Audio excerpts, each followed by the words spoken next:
Well,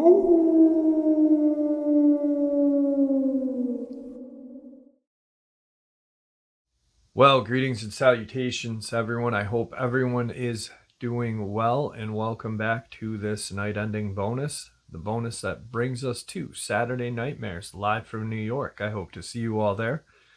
We do have a lot of fun, and we do share a lot of experiences. Before we get into this upload, though, a couple links. As many of you know, I rely on Patreon, PayPal, channel membership, and the merch to help the channel to continue to grow and go. Links to Patreon, PayPal, and channel membership is in the description below. Merch is displayed directly under the video. Also, Dogman Frightening Encounters, Volume 1 through 3, the audiobook versions. They were written and researched by Tom Lyons, narrated and produced by me, Jeff Nadolny. Those audiobooks are available on Audible, Amazon, and iTunes, links to which are also in the description as well. And finally, last but definitely not least, if you'd really like to help support the channel to continue to grow and go, simply subscribe. It does not cost a cent. Click the like button, takes half a second. If you don't want to miss out on any of the informative uploads I put out daily, click that bell icon, and folks, please leave a comment. Why? Well, because all of these things really do help the channel to continue to grow and go. And yes, folks, they definitely do matter. Now, everyone, I have taken far too much of your time. Let's jump in to this night-ending bonus upload, shall we? Today's first encounter. This happened to me back in the 1970s when I was a camp counselor at a local summer camp. The camp catered to middle school students ranging from ages 11 to 14, give or take. The setup is almost what you would think if you watch a lot of horror movies about summer camps. The counselors were high school and college-age students who had the bare minimum of experience and who were subject to very little adult overview. I do not want to mention the name of the camp because I don't know what the rules are about things like this, and I do not want to get myself or anyone else in trouble. But I will tell you that it still stands to this day, and what happened to myself and another counselor has become somewhat of a legend around that camp. That's still told around late-night campfires to this very day. Going into this, I thought it was going to be a fairly easy gig that would look great on college applications. I was going to be there full-time all summer long. My job was overseeing the recreational activities of the kids. The camp was several towns away from me, and I didn't know anyone else who was going to be attending the camp or working there, but I was young and popular, and it was easy for me to make friends and get along with people. It was a simpler time back then, and compared to nowadays, the rules were so incredibly relaxed for the counselors and attendees alike that it would be almost unbelievable for me if I did not live it myself. It was just fun in the sun by the lake, and I was actually hoping to meet a girl or two while I was there. Little did I know, I would get much more than I bargained for. That's a fact as well. It was normal back then for the counselors to arrive about a week or so earlier than the kids attending in order to help get things organized and to meet and get to know one another. The older staff and people actually running things thought it best for the counselors to spend some time together and build some trust, friendship, camaraderie in order to be more effective and to just be able to run the basic day-to-day activities and goings-on without much help from the higher-ups. There was a management office in one of the cabins where a grown-up would be on call 24/7 in case of any emergencies, and there were a few other grown staff as well here and there. But for the most part, it was up to us counselors and kids to figure it out on our own. We didn't mind, though. It was freedom and fun. As I said, I was really looking forward to getting started. I arrived the same day as most of the other young counselors and was immediately surprised to see just how deep in the woods the counselors' cabins were located. With my Jeep being an off-road vehicle, I had gotten the required permit for it to be driven down to the cabin and left parked there. It was efficient because if there was any real emergency, we had access to my vehicle. Everyone else, unless they got a special permit, had to park in the lots at the entrance of the camp.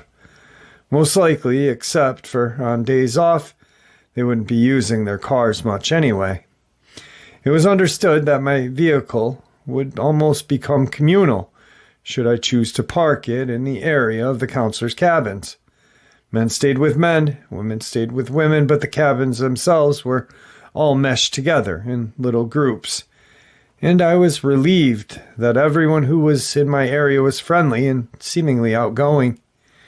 We spent the first night having a few beers and telling tales around the campfire. There were a few people there who were local to the area, and they were trying to tell us the usual stories about things that roam the woods looking for blood and other entities that go bump in the night. I took it all with a grain of salt, but could see some of the females were laughing nervously by the end of the campfire tales. We stayed up pretty late that night, and as far as things go, it was a fairly uneventful night. I was optimistic, and the 3 other guys assigned to the cabin I was going to be staying in seemed cool and down to earth. Yeah, it was already shaping up to be a fine summer indeed. If only my optimism had been left to last more than a few days. We spent the next few days going over the rules and regulations and learning the area. Management and the people in charge introduced themselves and walked us through the trails to show us where all of the various activities were to be held and where the chow hall was and such. The lake was gigantic, man-made, but very beautiful, and I could not wait to go swimming. We were warned to stay with at least one other person and never to go roaming the woods alone, in case we should fall or otherwise sustain some sort of injury. We were encouraged to use the buddy system, so to speak, just as we were told to instruct the kids to do.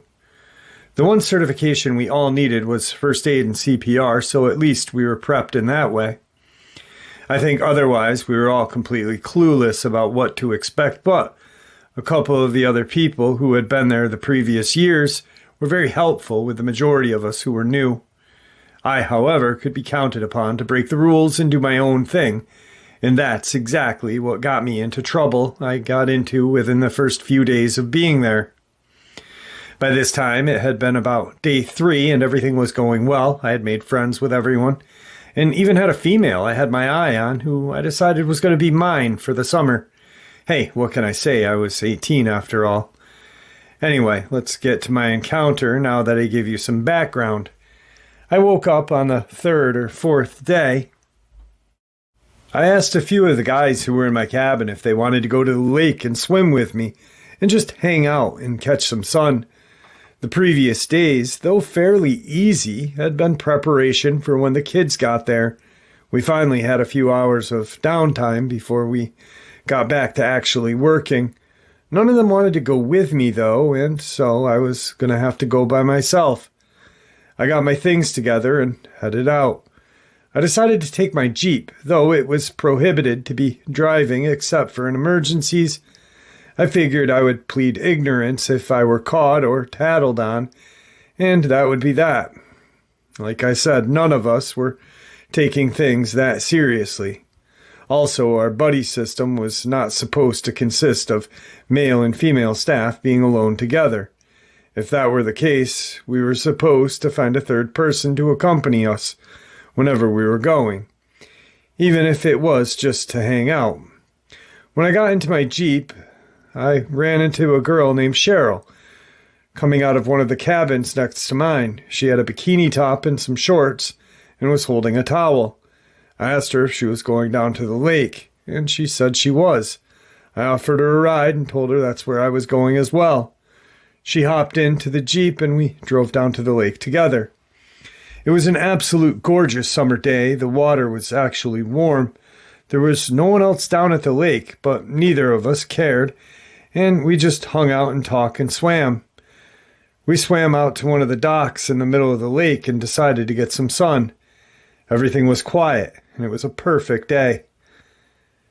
I wanted to hit on this girl so badly, but I also wanted to get to know her better first.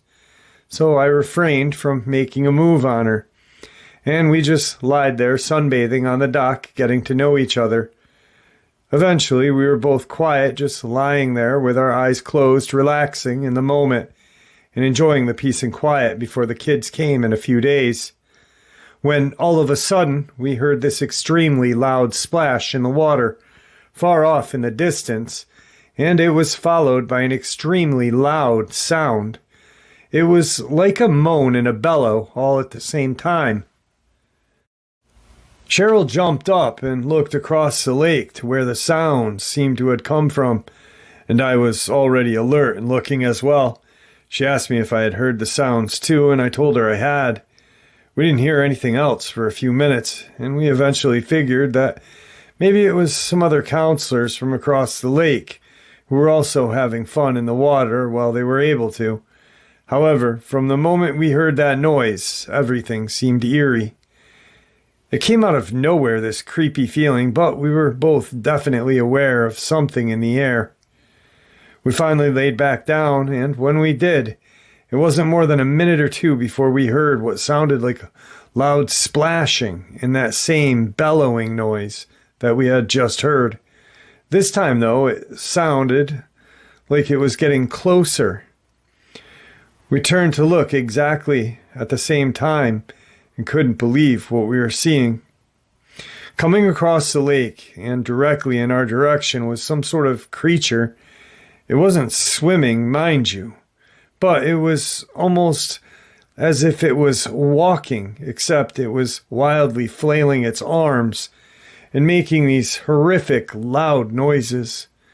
We didn't know what to do. Back then, while I'm sure there were people who knew what creatures like Bigfoot or Sasquatch was, it wasn't a common thing like it is today. I know now that what we were looking at was a Sasquatch, and that it seemed intent on getting us. It was extremely fast for its size, though it was far away still. Just by its splashes, it was making its arms flailing around like that. It seemed to be absolutely gigantic. And this thing was loud as well. We were definitely in full-blown panic at this point and did not know what to do. We definitely didn't want to just sit there and wait for it to get us, but we also did not want to get back in the water. Like I said, this thing was moving incredibly fast, especially for its size. And we weren't sure we would be able to swim out of there. We sat there trying to decide for another minute or two before, without saying a word, Cheryl dove into the water and took off swimming in the opposite direction of the creature, back toward where I had parked my Jeep. I'd left my keys in the Jeep, and I knew she was planning on leaving me there. She was scared, but I was as well, and I'd be damned if I was going to stick around and see what this thing wanted. I dove in after her, yelling, "Wait up!" She didn't even acknowledge me and kept swimming as fast as she could. I was a little ways behind her because I could hear the splashing getting closer and closer. This thing was gaining on me, and the noises it was making seemed more disturbing as the seconds ticked. I don't know how I managed to continue swimming with the fear that had risen up in me. Maybe it was adrenaline, I don't know. I watched as Cheryl made it to land about 2 or 3 minutes before I would, and she ran right to my Jeep and started looking for the keys.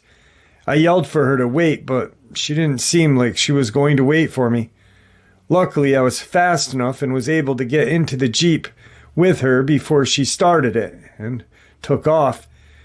Neither one of us could take our eyes off this fastly approaching creature that was now just getting out of the water. I honestly don't know how deep the water was in the middle of the lake, but this thing was absolutely gigantic. No lie, it was unlike anything I had ever seen before. It had now reached land. Cheryl started the Jeep and pressed the gas, but she never took her eyes off the creature and slammed into a tree. The damage to my Jeep was minimal, though, and she immediately went to back up in order to take off and get back on the trail and back to safety of the cabins and other people. However, once she backed up and before we knew what hit us, this gigantic clawed hand/paw grabbed her by her hair and started trying to drag her out of the vehicle. She was screaming at the top of her lungs, and this thing was upset. I tried punching it in its arm, and honestly, I'm ashamed to admit it. I thought about letting it take her and just driving off myself. I thought about it, but I didn't do it. I did everything I could to get it to let her go.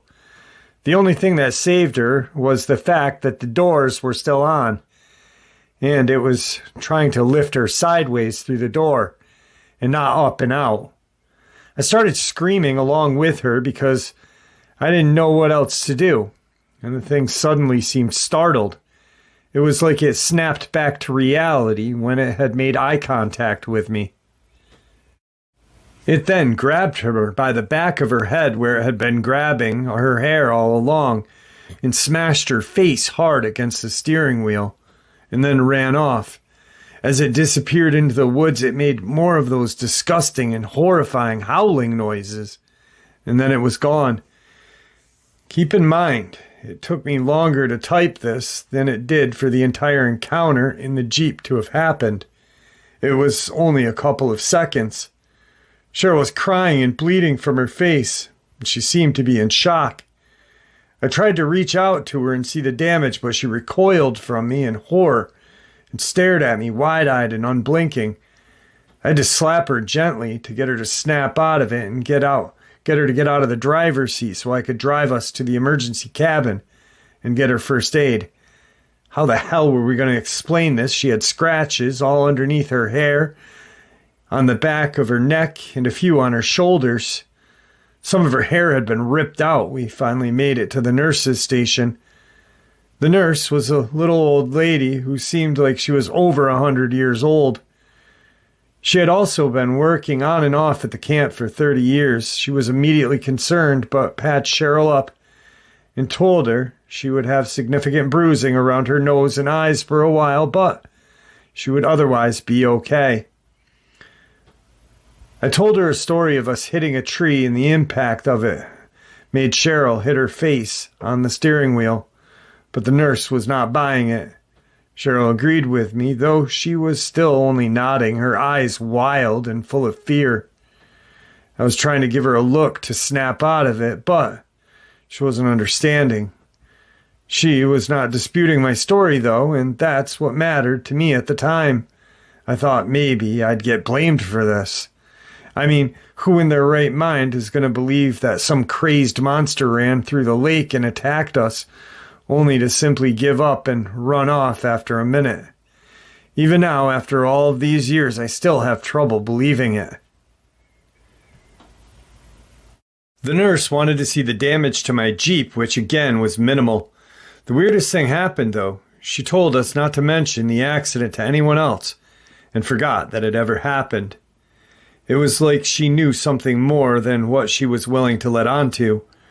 While still letting us know she believed us, she believed the unspoken things we hadn't said, and it seemed Cheryl's injuries were speaking to the old nurse for themselves.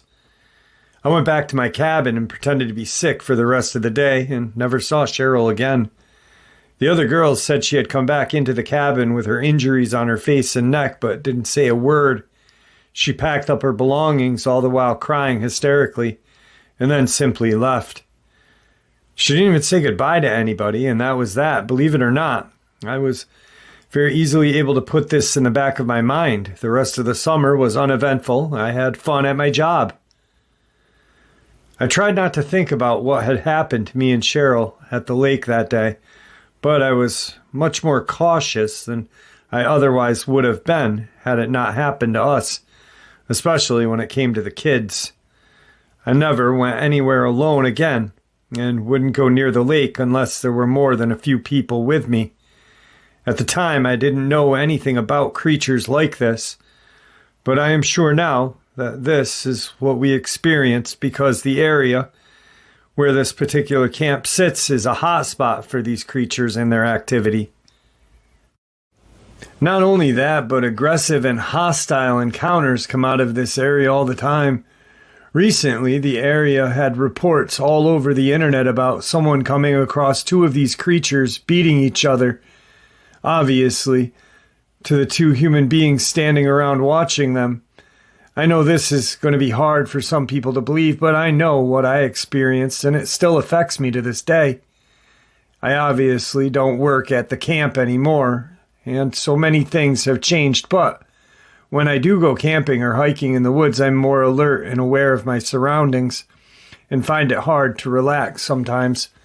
I often wondered what happened to Cheryl and if she ended up being okay.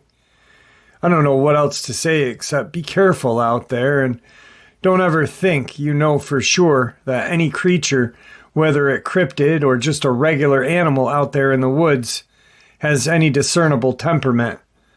There's so much unknown out there, especially in the woods. One other thing I think about is the missing people all over the world who are disappearing in a blink of an eye. Are they being abducted like the way this thing was trying to take Cheryl? In my opinion, that's most likely exactly what's happening. At least some of the time. I could never say for sure for obvious reasons. Alright guys, to me that really sounded more like a Dogman than a Sasquatch. And I'm going to share with you the reason why I feel like it. First of all, it was 1970s. This kid didn't even really know much about Sasquatch, let alone Dogman, and no one was talking about Dogman at that time. Also, Tim Baker, Coonbo, had to go back in like the late 90s, early 2000s and revisit his older experiences or accounts that he had from other people. And figure out if there was any misidentification, which there were.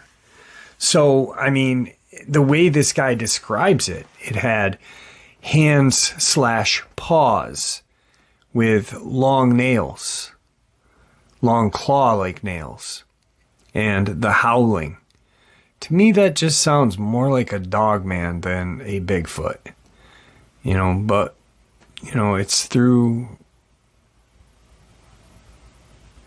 it's what you guys want to think, If Tim was willing to go back and look at his misidentifications, I think, and he admitted that on the channel. He's probably admitted that more than once on many other interviews. I'm not really sure. I've only listened to him talk to me.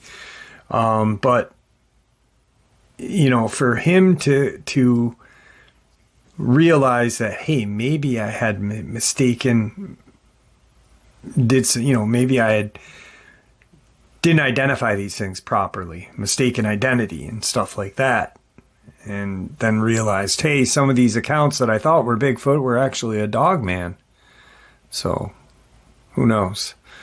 Anyway, let's get into tonight's second encounter.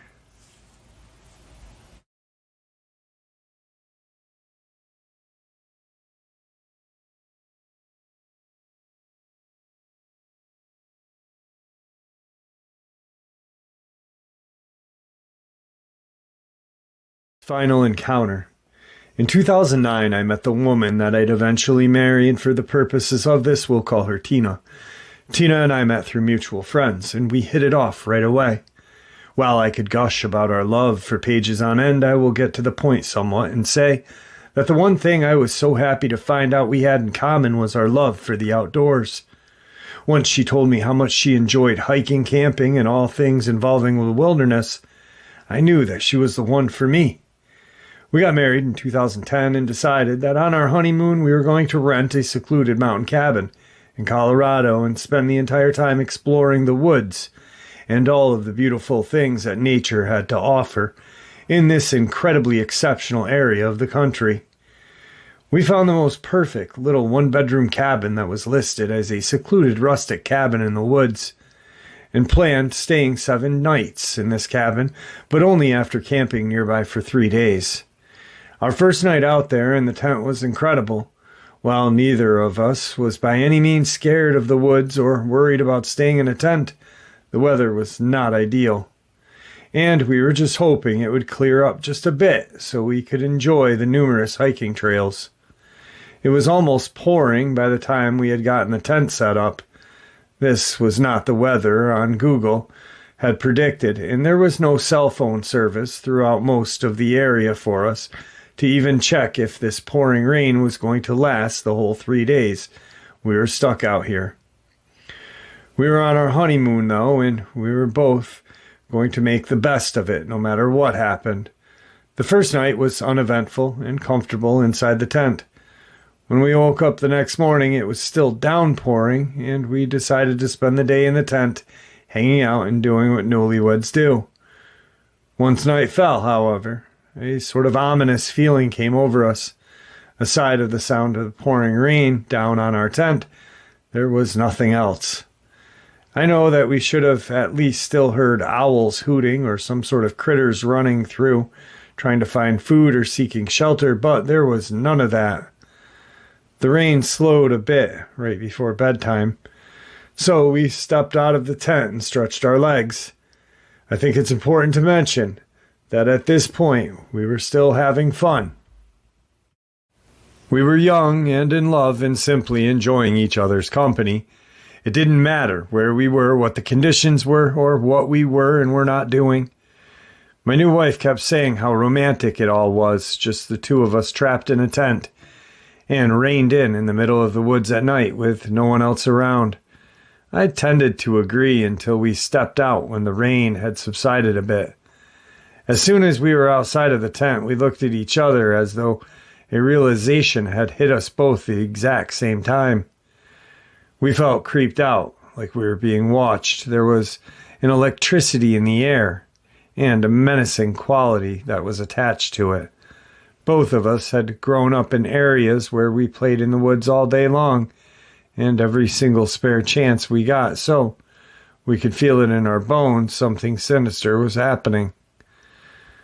We decided to ignore it, and continued with our romantic next couple of days, though I think we were both secretly wishing time would speed up so we could just be warm and comfortable in that cabin and get a real shower. Ignoring the primal feelings of dread that quickly rose within us, we got back into the tent and got ready for bed. I'd say it was around 2 a.m. when I was suddenly startled out of a deep sleep to a sound of something in the woods outside of our tent. I sat very still and quietly trying to figure out what it was, or what could be possibly making those strange noises I was hearing. I realized quickly it started further away and got closer and closer as the seconds were passing.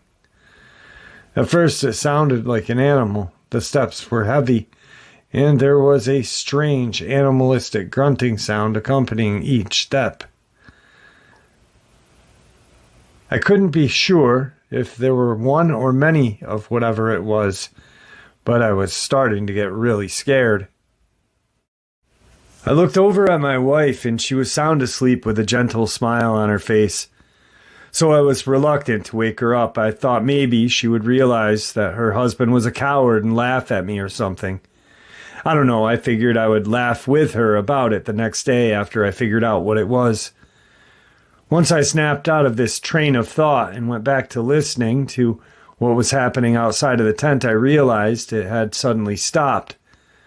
Not only had the weird noises stopped, but the rain had also slowed to a drizzle, and I was considering stepping out of the tent. It wasn't so much that I wanted to come face to face with whatever was out there. The thing seemed, from its footfalls, to be massive, but more to ease my own mind, that it was nothing more than a regular, albeit large animal looking back. I wonder if there was something telling me that perhaps this was not an animal. Because as I write this and re-examine my train of thought, what else could it have been, right? At least, what else would I be thinking it was, and why? Just as I was about to open the tent and step out, I heard a low and very guttural growl, and what sounded like something being struck by lightning. I accidentally let out a cry of surprise and fell backwards a little bit, effectively waking my wife up. She jumped up and immediately concerned and asked me what was going on. I put my finger to my mouth, telling her to be quiet, and we both listened. Wide-eyed at this and what was going on outside of our tent. The footfalls, the groans, the growls seemed to progress as time went on. It felt like hours that we were sitting there listening, but I'm sure now it was only just a few moments. My wife was shaking. She was petrified. It wasn't like we were scared of animals being outside or anything. I mean, we were both used to being in the woods and everything that comes with it, including animals and the sounds in general. There was something just off about this thought, though. The sounds didn't only sound animalistic, but they also somehow at the same time sounded human as well. It sounded like something was rummaging around out there and tearing through the trees nearby.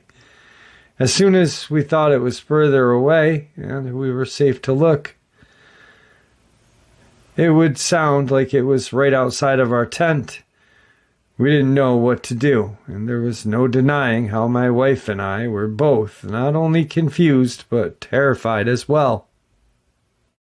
There was even a point in all of this where it sounded like this thing, whatever it was sniffing around awfully close to our tent.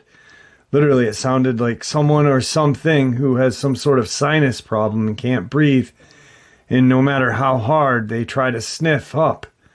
Well, I use the term someone or something loosely because at this point we both realized there was no way this was a human.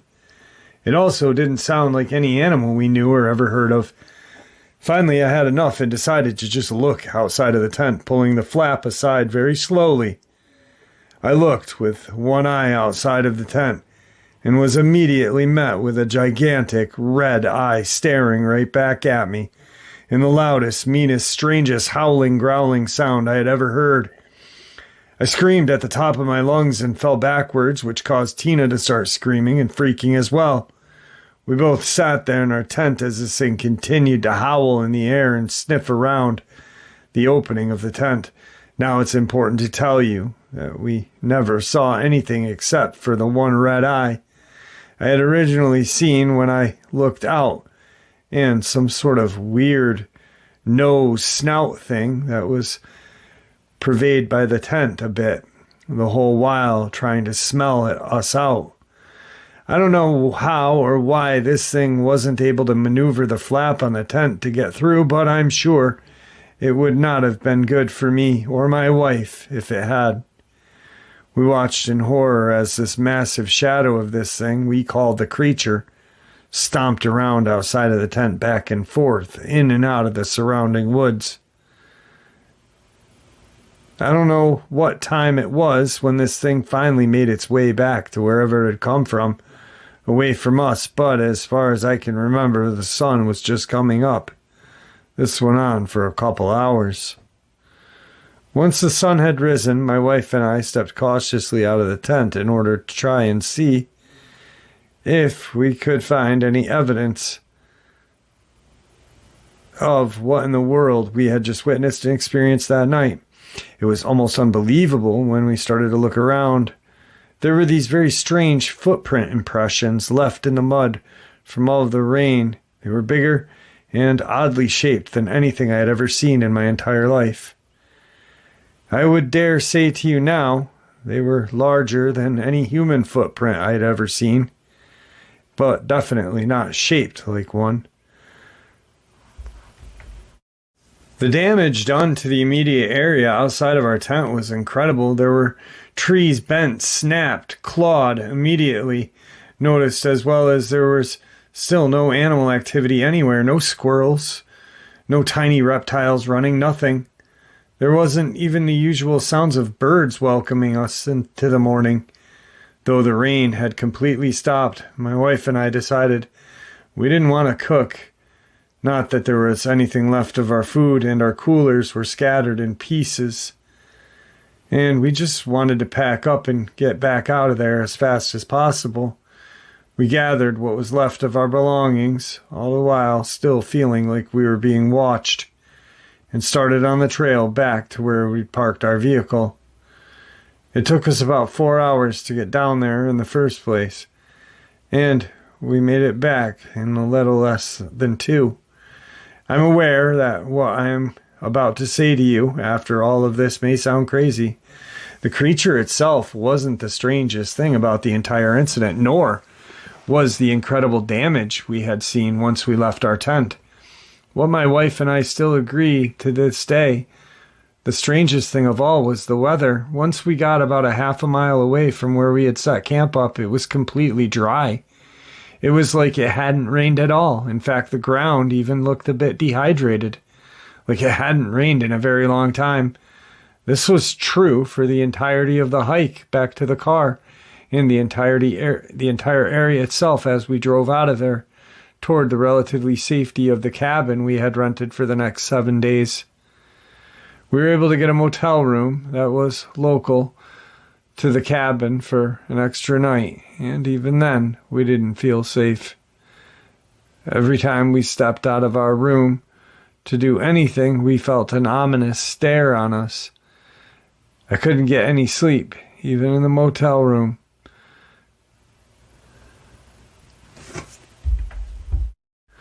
I spent the entire night being terrified, too terrified to look out of the curtains or the windows or the peephole. I paced back and forth and could have sworn I heard, albeit far off in the distance of the woods surrounding the motel, the strange, animalistic yet somehow human sounds that we were hearing the night before. I would love to say we were at least able to enjoy the last 7 days of our honeymoon alone in a remote romantic cabin far away from humanity and civilization, as we had planned and were so looking forward to. I would love to say that, but it would be a complete lie. The cabin was in the mountains, but in the middle of the same exact woods we were camping in before. The cabin was closer than the motel, even as we had to circle back to get it to it. We heard the same sounds coming from the woods, and as each night passed, they seemed to be getting closer and closer. I fully believe that whatever this thing was had somehow tracked our scents, and maybe it was some sort of super sense where it just knew where we were based on smell or something else. I'm not really sure.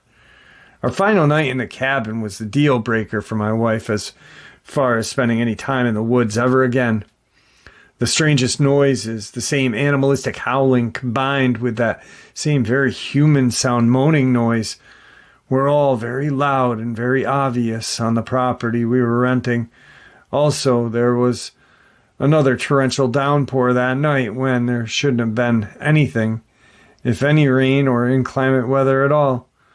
During the day for those 7 days, we had a wonderful time, but we stayed mainly indoors for the fear of whatever this thing was returning and doing whatever it was planning to do with us in the first place, if anything at all. After all, shouldn't something that massive and seemingly intelligent been able to get into the tent? Shouldn't have been able to somehow get to us if it really wanted to while we were alone and at its mercy? There were at least one of those nights in the woods. We felt its eyes on us at all times, even when we were just standing in front of the windows and watching TV. There was